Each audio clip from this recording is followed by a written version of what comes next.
네, 안녕하십니까. 좀 더 정확한 중국 경제 이야기 차이나 이코노미 채널 CEC입니다. 오늘 중국경제금융연구소 전병서 소장님과 함께 하도록 하겠습니다. 안녕하십니까, 소장님. 안녕하세요. 네, 지금 아무래도, 투자하시는 분들, 그리고 시청자분들, 구독자분들께서 이 중국 시장의 조정에 대해서 불안함이 상당히 큰 것 같아요. 그리고 전날, 밤에 보면 미국장 폭락했다가, 다시 반등했다가, 이러니까 마음이 굉장히 심란할 것 같은데, 특히 또 어제는 또 홍콩 시장이 또 많이 밀렸습니다.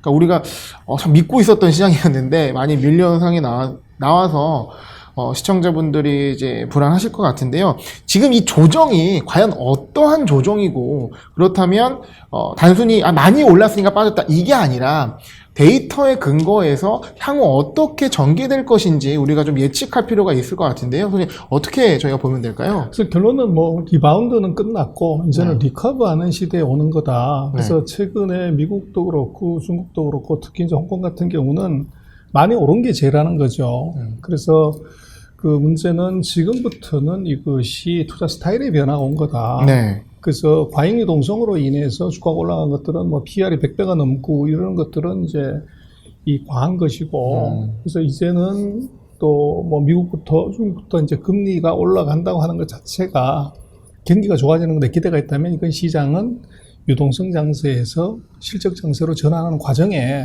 그 과도기에서 이제 조정을 받는 그런 정도로 이해를 하면 될 것 같고, 또 그 사이에 이제 그 투자를 하신 많은 분들이 주가가 계속 올라가는 것만 봤기 때문에 한번 세게 떨어지는 걸 본 적이 없어서 올라갈 때는 끝없이 올라가고 떨어지면 거의 나락으로 떨어질 것 같은 그런 불안감이 세죠. 올라가 있는 건 익숙하지만 떨어지는 게 익숙하지가 않으셔가지고. 그렇죠. 그래서 이제 공포감이 더 커지고 그게 또 투매를 부르는데, 제가 볼 때는 아마 데이터를 쭉 보시겠습니다만은, 그리고 또 이제 떨어지면은 이제 별하별 이제 악재들이 막 소문으로 나오는데, 그 소문들 자체들도 이제 엉터리가 많다. 이제 그렇게 얘기를 또 그걸 한번 오늘은 쭉 짚어보는 걸로 하겠습니다. 흔히 말해서 유동성 장세에서는 뭘 사도 오르는데, 그렇죠. 지금 2021년은 정말 흔히 말하는 이런 얘기 많이 있었거든요. 진검승부의 장이 온다. 그런 느낌이 아니라 생각을 합니다. 그래서 우리가 좀 더 데이터에 근거해서 움직여야 될 것 같습니다. 그래서 최근에 보면은 이제 미국 10년 만기 국채 수익률이 이제 상승을 0.35에서 이게 한 1.34 이런 정도로 가다가 이제 난리가 난 거죠. 한국의 거의 모든 이제 아마 무슨 유튜브 방송 이제 이 케이블 방송에서 다가 인플레이션에 대한 얘기를 하고 이것이 이제 주가의 악재다. 그런데 제가 볼 땐 그건 사후적으로 주가가 빠지니까 그런 얘기를 하는 것이고, 차트를 한번 보시면 금리가 올라갈 때 주가가 올라가는 것이고, 중국 금리가 빠지면 그게 주가가 빠지는 거죠. 그래서 금리라는 것은 그게 선행성이 있는 것이 아니라 후행이죠. 그리고 자금의 수요가 있다고 하는 것은 경기가 좋아진다는 얘기인데, 지금 우리가 그렇게 고대하고 원하는 것이 경기가 좋아지는 건데, 경기가 좋아져서 올라가는 금리는 그것은 시장의 악재가 아니다. 그러니까 금리가 올라서 이게 주가가 문제가 있는 것이 아니라 경기가 좋아서 금리가 올려야 되기 때문에 후행적 움직이는 거기 때문에 주가와 연계시키는 거는 좀 주의할 필요가 있다는 말씀이시네요. 그렇죠. 그래서 경기 회복의 초기의 금리 상승은 그것은 주가의 호재지 악재가 아니라는 거예요. 근데 지금은 워낙 이게 이제 유동성 장세에 익숙하다 보니까 주가하고 금리는 역상관계니까 금리가 올라가면 주가가 빠진다. 이제 경제 언론에 나오는 걸 갖고 그대로 이제 계속 하니까 그런 일이 벌어졌고, 지금 차트를 보시면 2016년부터 2019년까지 주가가 쭉 올라갈 때 그 파란 색깔이 10년 만기 국채 수익률인데요. 이게 계속적으로 금리가 올라가죠. 그럼 이렇게 올라가면 주가가 대폭락을 해야죠. 근데 오히려 보시면 이제 2019년에 주가 급락, 또 2020년에 주가 급락을 보시면 이게 10년 만기 국채 수익률이 폭락을 하죠. 근데 지금 이제 이렇게 쓱 리커버를 하는 것, 이거를 지금 이제 문제가 있다, 그렇게 보는 건 좀 넌센스다. 그래서 아직은 경기 회복의 early 스테이지이기 때문에 10년 만기 국채 수익률의 상승에 대해서 너무 그렇게 민감하게 볼 필요는 없다. 이제 그렇게 말씀을 드릴 수가 있고요. 두 번째로 놓고 보면 지금 미국의 기술주, 그리고 이제 비트코인의 가격의 이제 폭락이 굉장히 이제 불안감을 많이 줬던 것 같아요. 그러나 이것의 의미는 많이 오른 게 죄다 이렇게 볼 수 있는데, 지금 테슬라 주가를 보시면 2020년 이제 2월 달부터 시작을 해서 $72짜리가 $883까지 갔죠. 비트코인은 뭐 더 드라마고요. 5천에서 이게 57,000까지 갔다가 지금 이제 조정을 받고 있는 건데. 이렇게 차트를 보니까 진짜 많이 올랐네요. 그렇죠. 예, 엄청난 상승을 보였습니다. 예. 거의 짱대 주가가 나온 건데.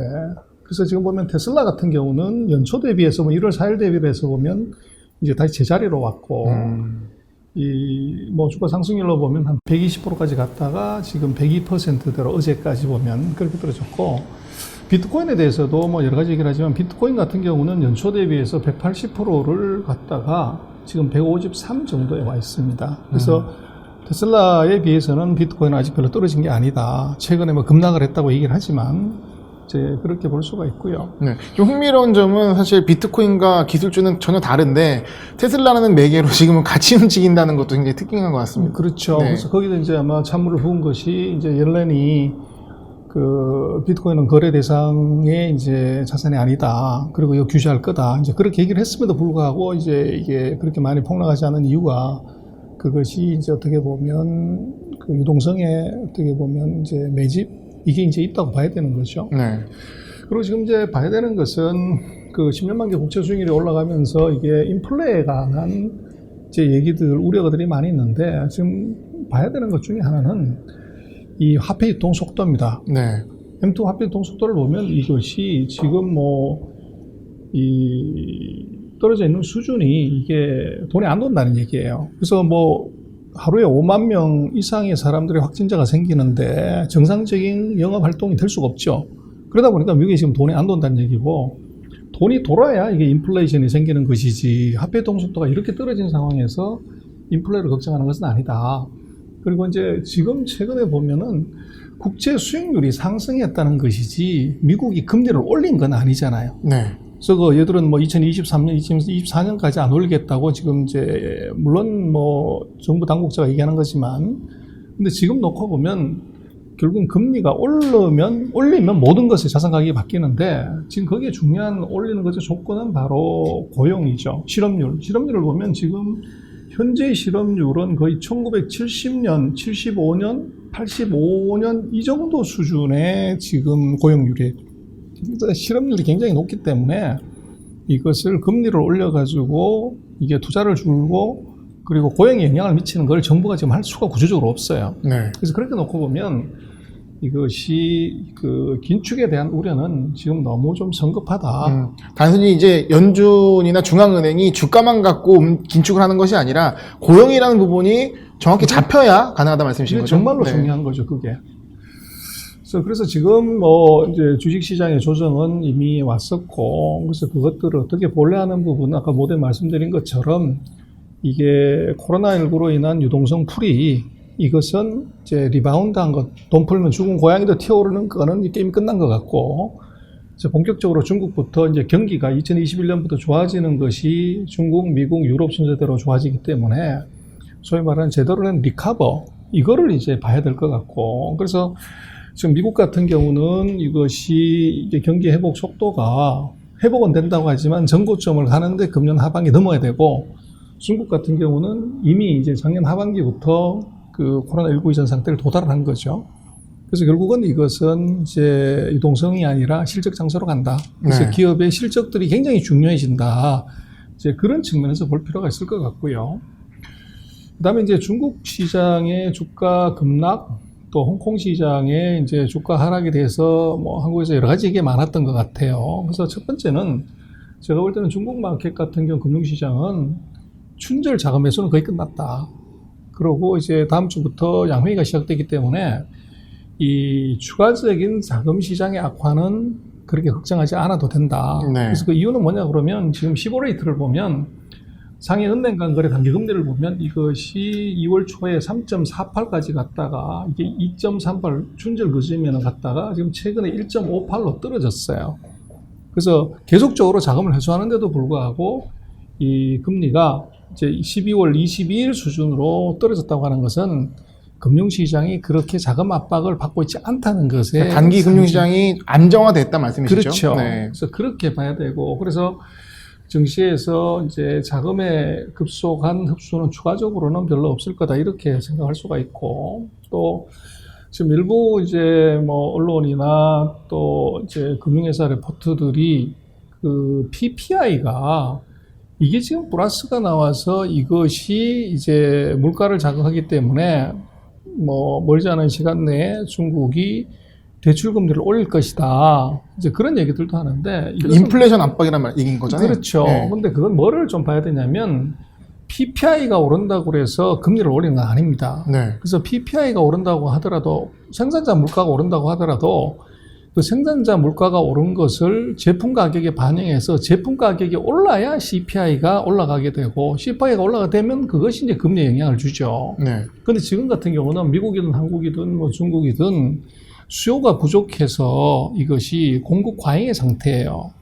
근데 지금 이제 물가의 상승은 이것이 수요가 늘어나서 공급 물가가 늘어난 게 아니고 어떻게 보면 이제 투기적 수요에 의해서 국제 상품 가격이 올라가서 PPI가 올라가는 거죠.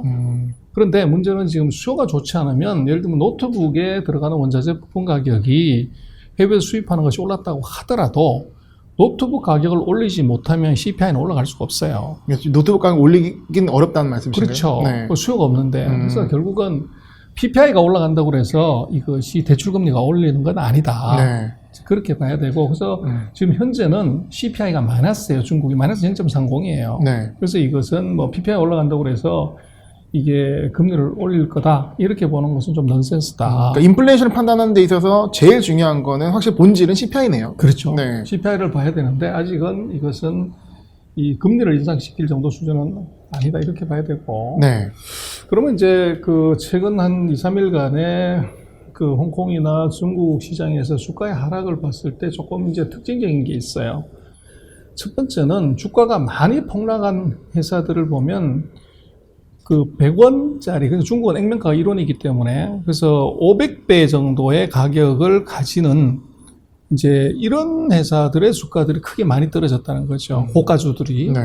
그래서 그게 지금 뭐 완타이 셩우 같은 경우는 26%, 25% 이제 그렇게 많이 떨어졌고, 그리고 이제 또 하나 크게 보면은 이 중국 같은 경우는 최근에 이 북방자금, 후션강 통해서 이제 들어가는 돈들이 시장을 이제 많이 이제 영향을 미치는데, 그 구정 이후에 주식을 많이 때려 판 것들을 보면 이게 특징이 있어요. 이게 뭐냐 그러면 100%, PR이 100배가 넘어가는 종목들을 대거 매도를 했습니다. 그래서 이제 펀더멘탈을 중시하는 외국인들 입장에서는 왜 중국 중면을 왜 이렇게 많이 팔까 그러는데 이게 PR이 100배죠. 그래서 PR이 100배라는 것은 무슨 의미냐 그러면 지금 있는 주가를 합리화하는데 기업이 이익을 100년 동안 벌은 이익하고 맞먹는다는 얘기예요. 네. 그래서 그렇게 놓고 보면 아무리 좀 과하죠. 그러면 이제 성장성이 굉장히 높아야 되는데, 그래서 최근에 이제 놓고 보면은 그 외국인들의 입장에서는 고포주를 피하고 있다. 근데 중국의 지금 시장의 그 주도 세력들이 개인이 아니라 기관과 외국인이라고 하면 이제 너무 PR이 높은 주식에 대해서는 조금 주의를 할 필요가 있다. 그렇게 생각을 할 수가 있을 것 같아요. 네. 그 다음에 이제 그 홍콩 주식의 하락에 대해서 이제 뭐 한국에서 그 어떤 뉴스 같은 것도 어떤 보고서 같은 것들을 보면 중국이 홍콩 시장의 과열을 우려해서 중국 본토의 펀드 발매를 이제 일시적으로 중지를 시켰다. 그것 때문에 홍콩의 주가가 뭐 폭락을 했다. 이런 쪽에 이제 그 뉴스들이 있었던 것 같아요. 그러나 그건 잘못된 얘기입니다. 그래서 지금 물론 중국은 지금 본토의 펀드 설정이 이것이 홍콩 증시에 크게 영향을 미치지만 지금 그 펀드의 일시적인 이제 발매 중지라든지 이것은 모든 펀드에 그런 것이 아니고 이팡다라고 중국에서 제일 큰 자산 운용사에 이게 가치형 그 혼합형 펀드가 하나 있는데 이 펀드가 2월 25일 날 일시적으로 고객들한테서 추가적으로 이 펀드 판매를 당분간 안 하겠다. 네. 이런 발표를 했어요. 그러니까 뭐 특정 자산운용사, 우리가 따면 삼성자산운용 같은 자산운용사의 특정 펀드에 대한 얘기인 거죠. 그렇죠. 네. 그래서 이제 이 펀드가 그렇게 한 이유는 뭐냐 그러면 이게 배당을 이제 해야 되는데, 그래서 그 지금 최근에 주가가 이제 쭉 떨어지고 있으니까 이것이 새로 들어오는 사람 같은 경우는 이게 이 손해를 볼 수도 있고, 그리고 이미 이제 이 수익률이 워낙 높았기 때문에 지금은 클로징을 해서 네. 수익을 나눠주고 난 다음번에 손님을 받겠다는 거예요. 충분히 운용하는 입장에서는 그런 생각이 있을 것 그렇죠. 같습니다. 운영력 입장에서는. 예. 그리고 이제 이 회사는 작년 9월 달인가 작년에도 똑같이 이런 이제 액션을 했었어요. 이게 처음이 아니란 말씀이시네요. 그렇죠. 그래서 그 레귤러하게 이제 그렇게 갔었는데 그게 이제 어떻게 보면 좀 와전이 된 것이 있고 그리고 이제 뭐 주가가 올라가면 다 난리지만 또 빠지면 그게 이제 이슈가 되죠. 그래서 어제 같은 경우를 보면은 그 우리 같은 네이버 검색 실검에 중국이 이제 펀드가 떨어졌다고 하는 것이 실검 12위에도 올라왔어요. 그러다 보니까 이제 뭐 그런 얘기들이 막 난무를 했던 거 아닌가 싶고 네. 그래서 중국하고 홍콩 관련해서 지금 그 주가의 급락은 말씀 다시 한번 드리지만 지금 한국에서 얘기되고 있는 이것과는 완전히 스토리가 다른 스토리다. 그리고 그것은 과대한 자금의 회수라든지 이것은 거의 끝나가는 단계고 또 홍콩 시장에 대해서도 그것은 펀드 발매를 중지시킨다거나 당국이 개입해서 그런 것은 없다. 그래서 주가가 많이 연초 대비해서 전 세계에서 가장 많이 올라간 시장이 바로 중국이고 2등이 홍콩이었고 2등이 중국이기 때문에 이 어떻게 보면 이제 조정할 타이밍에 아마 미국으로부터 충격이 온 것 아닌가 그렇게 봐야 된다 그렇게 얘기를 드릴 수 있을 것 같아요. 예, 최근에 뭐 글로벌 증시 하락 그리고 중국 증시의 하락이 어떤 금리, 인플레이션 요인을 많이 언급하는데 어떻게 보면 그런 것보다는 그동안 좀 많이 유동성에서 많이 올랐던 부분이 장의 분위기가 바뀌면서 즉 실적이 뒷받침이 안 된다면 그 기업의 주가가 설명이 안 되는 상황이 나오기 때문에 나타난 현상으로 보는 것이 좀 더 맞을 것 같고요. 그렇기 때문에 아까 처음에 말씀드렸던 것처럼 정말 2021년에는 옥석가리기, 진검승부의 시장이 이기 때문에 고포주는 좀 피하고 실적이 뒷받침되는 기업을 위주로 관심을 갖는 것이 중요하지 않나 말씀하셨습니다. 그렇습니다. 이건 뭐 다음 주부터는 중국의 양회의 시즌이기 때문에 저희가 뭐 양회의 시리즈를 지금 내보내고 있지만 이제는 양회의를 조금 더 집중해서 네. 이제 거기서 무슨 얘기를 하는지 거기서 어떤 산업을 언급을 하는지 이걸 좀 이제 들여다볼 필요가 있을 것 같아요. 그래서 시장 요인보다는 오히려 중국의 매크로 요인 이걸 보는 것이 아마 중국 시장을 보시는데 아마 크게 더 도움이 될 거다 그렇게 생각을 합니다. 약간 내일의 사과나무 같은 느낌이네요. 네, 양해를 또 준비하면서 또 준비를 해보도록 하겠습니다. 소정은 감사합니다. 네, 그렇습니다.